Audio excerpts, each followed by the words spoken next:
Bonjour à tous. Bonjour. Donc je vais me présenter, je suis Pierrick Frouin. Nous allons vous parler de solutions bas carbone au sens large. Dans un premier temps, on va vous présenter un petit peu de quoi on va parler et d'où on part et vers quoi on va.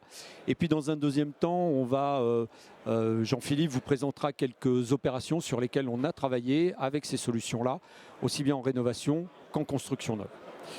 Je suis Pierrick Frouin, je suis le directeur régional des ventes Île-de-France-Hauts-de-France et je m'occupe aussi de la partie développement sur les principaux marchés.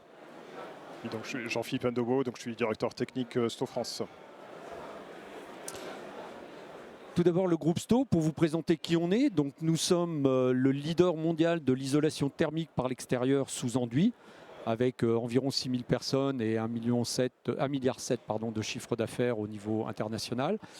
La France, nous sommes une entité un petit peu plus petite, 300 personnes et avec 19 agences régionales réparties sur l'ensemble du territoire. Et puis nous accompagnons l'ensemble de la filière, qu'elle soit maîtrise d'ouvrage, maîtrise d'œuvre, bureau d'études et l'ensemble des acteurs, bien évidemment entreprises poseurs, avec différentes solutions. Solutions isolation thermique par l'extérieur, enduit sur isolant, des solutions de bardage ventilé, des solutions vous allez voir après donc de bardage sur ossature et dans la configuration dont on va parler tout à l'heure sur des choses un petit peu particulières. Et puis tout ce qui est embellissement de façade, parce que quand on travaille sur nos solutions, bien évidemment, on amène de la couleur, de la matière et des produits esthétiques, soit pour changer, soit pour conserver l'état des bâtiments. Je ne vais pas vous faire l'affront de vous parler dans le détail de la décarbonation du bâtiment et c'est un enjeu majeur lié à la décarbonation au sens large en France. Il faut qu'on divise de manière radicale nos émissions dans la construction, notamment sur le neuf aujourd'hui, mais aussi dans la partie rénovation, avec des orientations de baisse quasi à zéro et donc d'utilisation de stockage de CO2, d'énergie verte et de forte isolation, et puis de limiter dans la construction neuve en privilégiant la construction bois au sens large. Et puis bien évidemment la rénovation massive de l'existant. On a un nombre d'ouvrages conséquents. C'est déjà parti, il y a déjà une démarche qui est très engagée, aidée par toutes les aides de l'État et du gouvernement, mais aussi sur une prise de conscience générale de l'ensemble des acteurs de la profession. Comment concilier les choix? C'est aussi, on va vous parler de deux grandes orientations. Une première qui concerne toutes les solutions enduits sur isolant sans ciment. Donc, nous avons développé depuis quelques années et nous avons mis sur le marché récemment donc, des solutions sans ciment pour avoir en fait 40% de CO2 en moins sur ces systèmes-là par rapport à un système standard tel que vous le connaissez aujourd'hui, enduit sur isolant.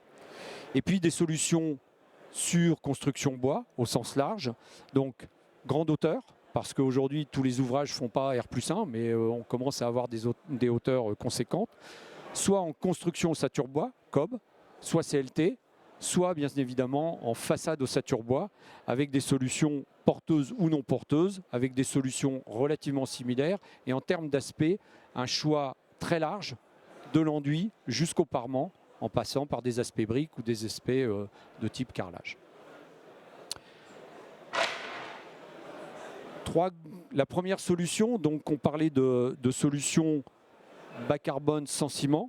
Vous avez un enduit qui reprend en fait cette solution sans ciment, qui permet en fait d'avoir un enduit hydraulique sans ciment avec cet abaissement du poids carbone. Et puis vous avez deux solutions sur isolant, un isolant fibre de bois qui permet de capter en fait toute la partie CO2 grâce à la fibre de bois, et une solution plutôt sur isolant minéral pour traiter tous les ouvrages de grande hauteur et tous les ouvrages recevant du public, puisqu'on se retrouve dans une situation où parfois la configuration des ouvrages nous oblige à avoir une réglementation feu avec des systèmes minéraux dans leur globalité et des classements feu du système dans sa globalité aussi.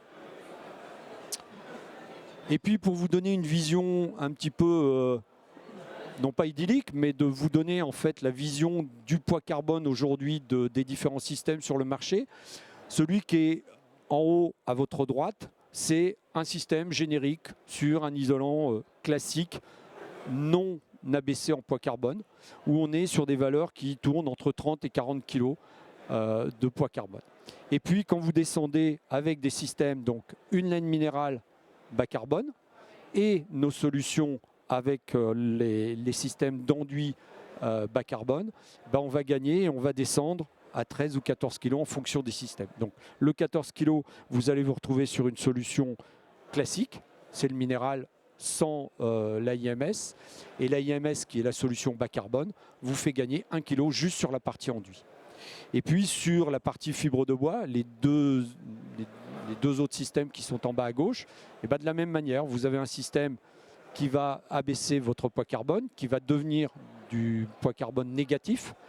Et puis quand vous êtes sur un système avec la IMS en plus, vous allez gagner encore 1 kg et donc vous descendez à moins 5 kg.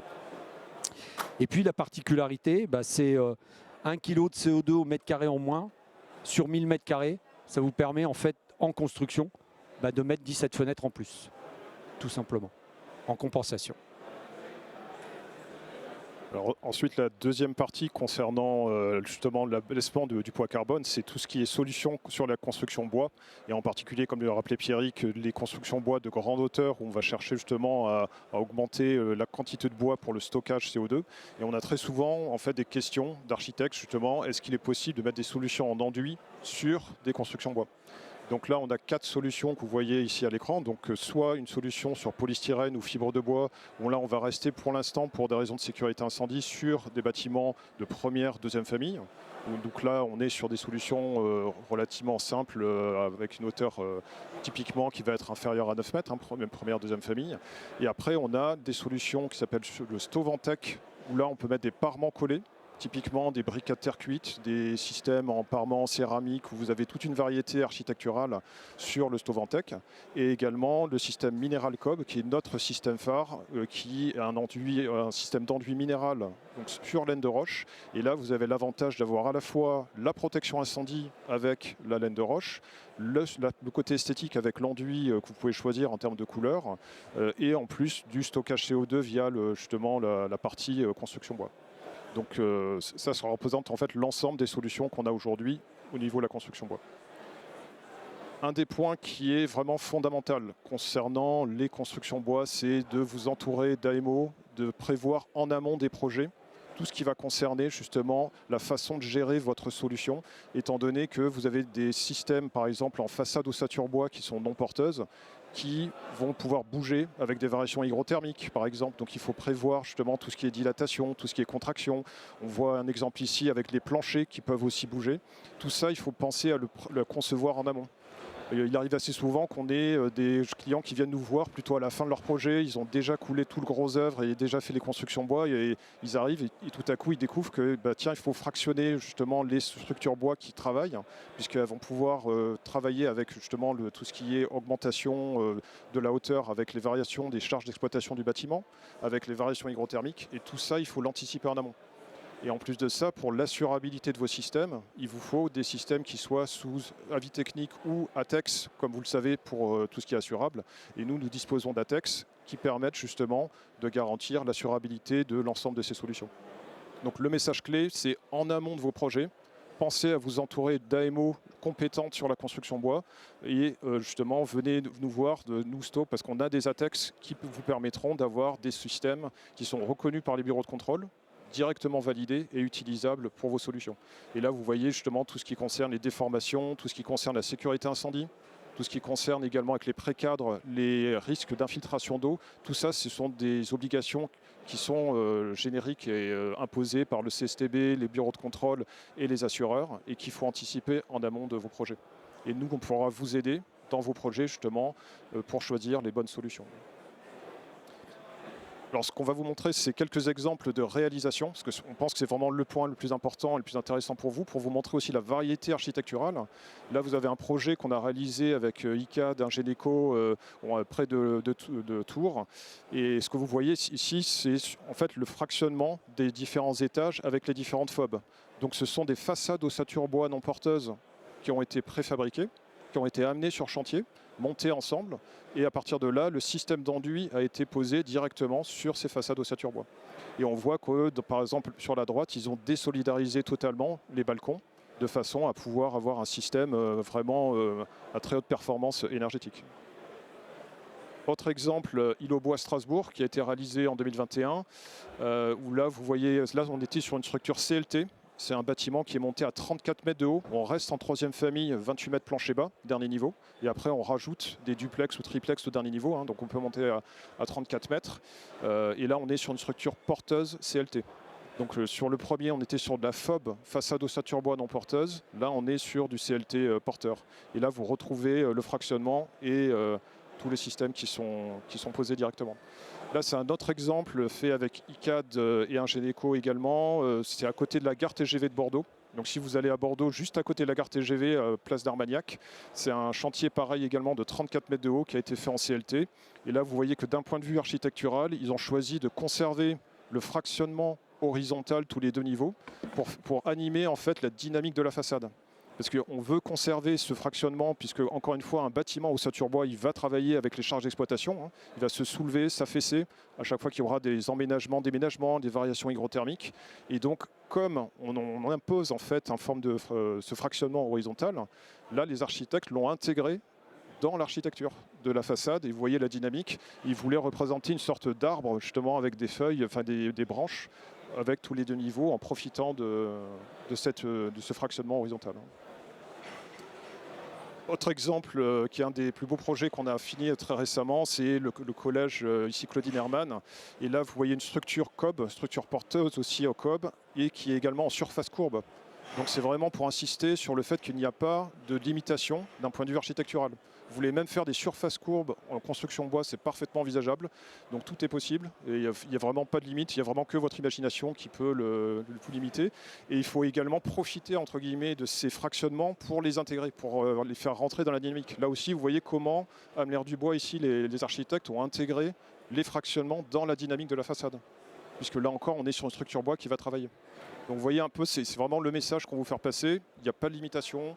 On pourrait avoir également des projets, on a des projets en cours avec des parements terre cuite par exemple sur du Ventec, de l'enduit, toutes les couleurs possibles sur des constructions bois. Et donc jusqu'en troisième famille, 28 mètres plancher bas, sans limitation au niveau des projets. Voilà, donc on a fait un panorama donc global à la fois des solutions bas carbone néo-AMS, comme l'a dit Pierrick, là, qui permet justement de baisser l'empreinte carbone directement de vos solutions, ou des solutions en enduit sur construction bois. Donc maintenant, on va prendre vos questions, si vous en avez.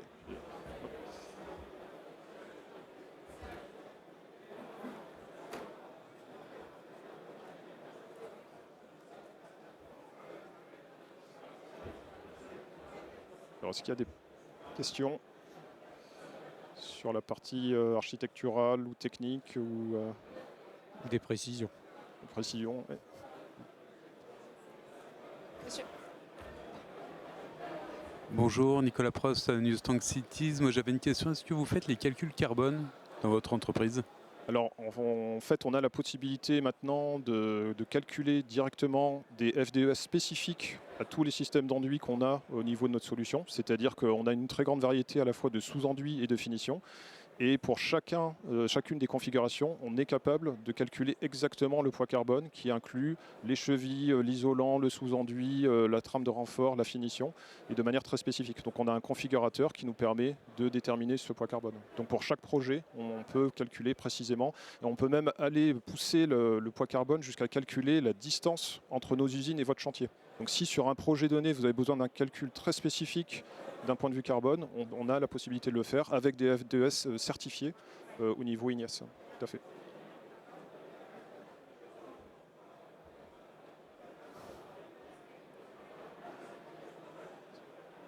Est-ce que vous avez d'autres questions ou des... Des questions sur les projets, sur l'architecture, sur l'esthétique, sur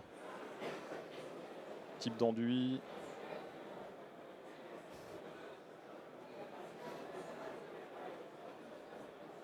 Non. Oui. Ouais, monsieur. Oui, bonjour, Patrick Brien, donc je suis architecte en retraite maintenant. Je voulais savoir, vous parliez d'enduit sur des bâtiments ossature bois. Comment est résolu le problème de structure entre l'ossature bois qui peut énormément bouger et les enduits, qui ne sont pas toujours évidents à manier, surtout dans des structures qui peuvent bouger. Il peut y avoir des risques de fissuration. Donc voilà. Le principe, si je reviens sur un des schémas qu'on a, par exemple là, voilà, sur ce projet-là, le principe c'est qu'on gère les fractionnements justement à chaque niveau. C'est-à-dire que votre enduit est solidaire de la laine de roche qui est fixée sur l'ossature bois. Et la laine de roche est capable de supporter un certain cisaillement. C'est-à-dire que si jamais l'ossature bouge de quelques millimètres, c'est la laine de roche qui va encaisser les variations dimensionnelles, de telle sorte que le système d'enduit ne verra pas de variation dimensionnelle. Donc il n'y aura aucun risque en termes de fissuration, de mauvais vieillissement ou quoi que ce soit. Les premiers projets qu'on a commencé sur construction bois de grande hauteur, on les a commencés, c'était en 2017-2018, donc on a plus de 8 ans de recul déjà là-dessus. Donc on sait que ce sont des solutions qui fonctionnent parfaitement bien, qui vieillissent bien. Et on est capable, avec nos enduits qui sont également capables de supporter tout ce qui est variation dimensionnelle, d'assurer qu'il n'y aura pas de fissuration. Donc on n'est pas sur un enduit qui est appliqué directement sur le bois, c'est bien l'isolant qui va jouer le rôle de couche intermédiaire et d'encaisser les variations dimensionnelles. Pareil sur les solutions de type Ventec. On voyait ici là, celle au milieu, le Stovantec. C'est l'ossature bois qui va justement jouer le rôle de tampon entre l'ossature bois porteuse qui peut bouger et la plaque Ventec pour éviter toute transmission de variations dimensionnelles importantes. Et donc ça, on a un certain recul maintenant de quasiment une dizaine d'années pour garantir qu'il n'y a aucun risque en termes de durabilité ou de fissuration. Comme disait Jean-Philippe, il faut aussi que vous ayez vraiment à la conception l'intégration de tous les joints, de tous les recoupements, pour que ça devienne un choix plutôt esthétique, plutôt que quelque chose d'imposé qui vous oblige en fait à travailler différemment. Donc le travail en amont est très important pour permettre, comme on l'a vu sur quelques photos, d'avoir vraiment cette intégration naturelle dans la conception des recoupements. Et un autre point important aussi, c'est que sur certains projets, vous avez des façades ossature bois non porteuses. Quand certains architectes veulent limiter justement ces fractionnements, il y a la possibilité de faire ce qu'on appelle du couturage entre façades ossature bois. Donc vous imaginez des façades ossature bois qui font 6 mètres de large, 3 mètres de haut, une hauteur d'étage, et que vous pouvez transporter. Et donc sur chantier, vous allez couturer par exemple 4 FOB ensemble, pour avoir une grande façade ossature bois qui fait 12 mètres ou 18 mètres, si vous voulez, par 6 mètres de haut. Et ça vous limite le nombre de joints d'un point de vue esthétique. Donc si vous voulez, vous jouez sur la variation dimensionnelle de façon à avoir moins de joints mais plus importants. Ou alors vous pouvez avoir plus de joints. Donc vous pouvez jouer comme ça sur les façades. Vous n'êtes pas obligé d'avoir des fractionnements absolument partout. Tout est possible, tout est modulable. Il faut simplement conserver en mémoire le fait que le bois va travailler. On le laisse travailler volontairement et on profite de cette couche de laine de roche ou des structures bois intermédiaires du Ventec pour encaisser ces variations dimensionnelles et séparer le plan d'enduit du reste de l'ossature bois.